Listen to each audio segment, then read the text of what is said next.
It's Vanessa here from Sew Lulu Rask.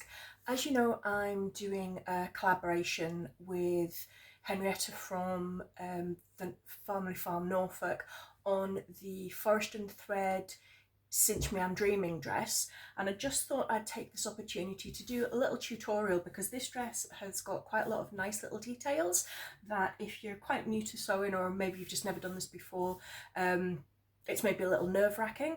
The instructions are incredibly detailed and do give you the option for either this technique that I'm going to show you here, or you can just do a standard overlocking technique.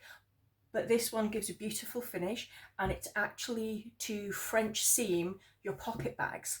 So this looks a bit odd at the moment because it's separated, but these are the two different halves of the pocket bag for the dress. This is the wrong side facing, and you can just about see there the difference. This is in just a cotton lawn, so it's a nice and stable fabric to work with, but it is still quite lightweight and drapey. So if I just put these together, that'll probably make a little bit more sense. So when that's in the dress, that will be the pocket bag, and this will be attached to the side seam of the dress, and that's where your hand would go in. Now, what you have to do to start with on this particular pattern, and will be, depending on how the actual pockets are put into the side seam, will be the same with most. So for this, first of all, just iron back to the wrong side of the fabric a 1/2 inch seam allowance or flap allowance on this at the moment at the straight edge of the pocket bag, and then I'll pop that over there. Wrong sides together is just to place the two pocket bag sections one over the other. Now if you just, that section that you've just ironed underneath to the wrong side, just flip that out for a little minute and just keep that out of the way, and then all you're going to do is match the two pocket bag sections wrong sides together. And that's the most important thing with French seams, is that you start them wrong sides together. And I'm just going to lightly pin, because this is a cotton lawn and incredibly stable, it's not going to move much, so I know I can just pop the pins in, just a few to keep it loosely in place, because it's not actually going to move very much.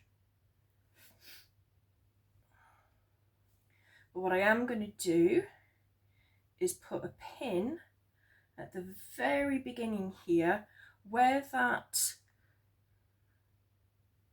section was folded under, this straight section here, you can just see the crease line there, is I'm going to put a pin on both sides of this to mark where that is, because it's important to note that you're not going to stitch this top section. So when we go to sew the seam line for this, it's going to be the rounded edge, this curved rounded edge only, and it's going to start on this particular one at 1/2 inch in. So I'm just going to go ahead and stitch that up.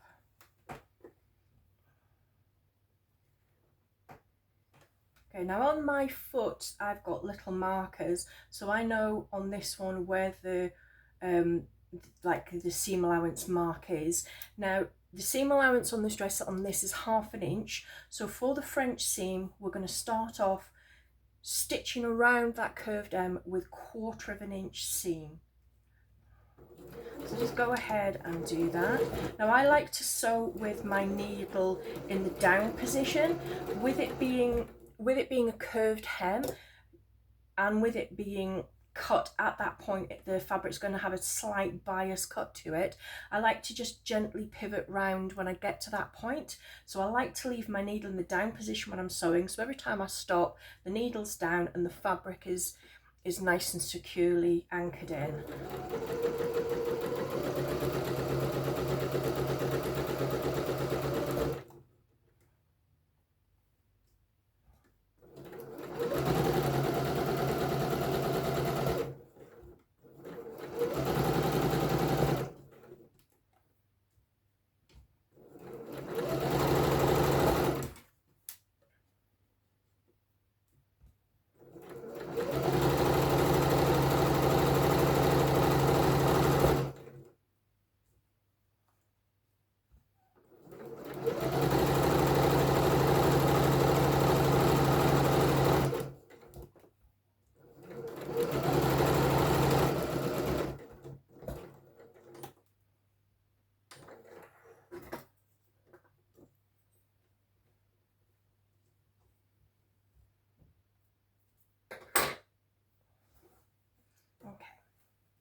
So now that's all stitched up, and the next thing to do is to trim that allowance back by half again. So you've turned that 1/4 inch allowance and it's now going down to 1/8 of an inch allowance. I know we tend to work in centimetres, I do, but this is not a UK or European pattern, and so it tends not to be in metric. Most of it does give you details for that, but to be honest with you, 1/4, half is quite a lot easier when you're doing seam allowances than like 0.4, 0.3 millimeters.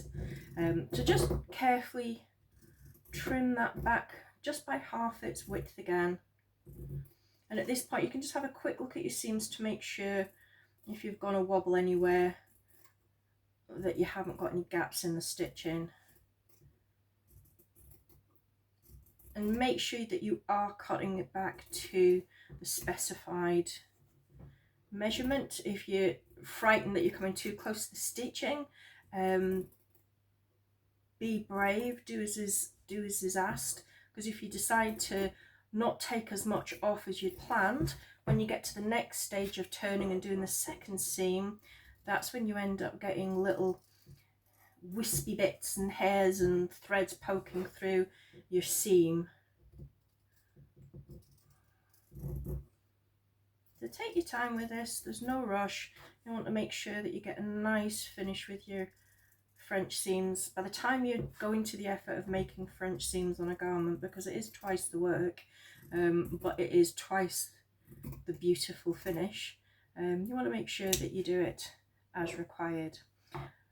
Now you can also trim that open flat section at the end where we started in 1/2 inch down, leaving this part flat. You can actually trim that back to 1/8 of an inch as well, just to keep that all in line. And the next stage, what you want to do is flip it back through so it's now right sides together, and go and give that a little bit of a press. So that's all nicely pressed. Whilst I was there, what I also did was just opened up. So if you remember, I just turned back that first straight edge, which is the pocket opening edge. We turned it 1/2 an inch to the wrong side of the fabric, but we didn't sew that down. So at this point, once I've pressed it down, I've just taken that little edge section here where they would meet at the side seam had they been stitched, and I've just turned that in to what then becomes the right side of the fabric of the pocket opening here. Just turned it in by 1/8 of an inch. So if I show you that there, that's a little flap, and that's it just in by 1/8 of an inch, so it's then going to match the seam that we've just taken. And now comes the second row of stitching, which is going to now enclose that raw edge of fabric. Again, we're going to start 1/2 an inch down from the opening of the pocket bag all the way around the curved M only, and that's again going to be a 1/4 inch seam allowance.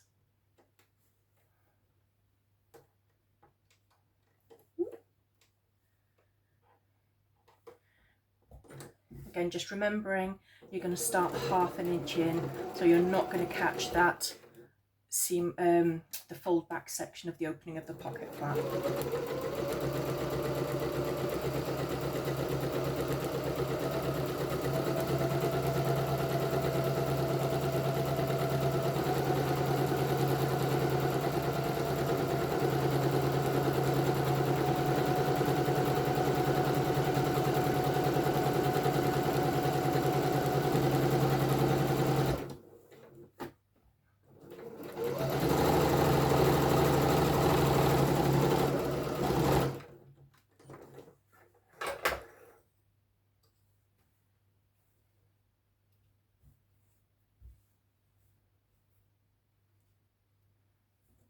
And I always like to trim off my edges at the end of the seam every time.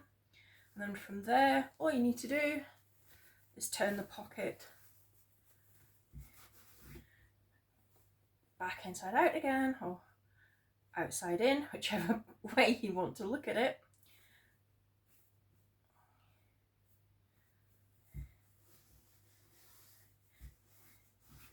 and you can give it another press, but then you'll see the edge is nice and enclosed, nice smooth edges.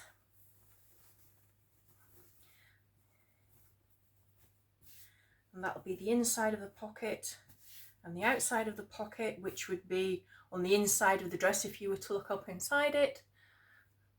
Nice and beautifully finished. So there's no raw edges to be seen, no overlocking, just a beautiful, beautiful finish.